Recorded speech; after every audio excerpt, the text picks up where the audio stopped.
How to fix error code 19,000 Starcitizen. Get an error code 19,000 in Starcitizen. Here's how to fix it.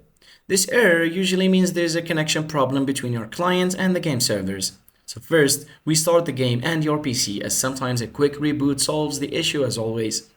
Next, check your internet connection, so make sure you're on a stable network and try switching to a wired connection if possible. Then, you can flush your DNS.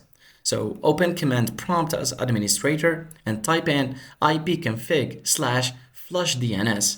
Hit enter and restart Starcitizen.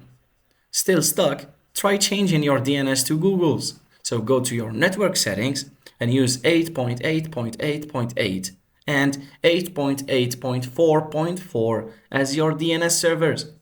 Save and reconnect. If the error continues, it may be a server-side issue, so check the official Starcitizen server status page or community forums. But in most cases, these two solutions will do the trick. Thanks for watching.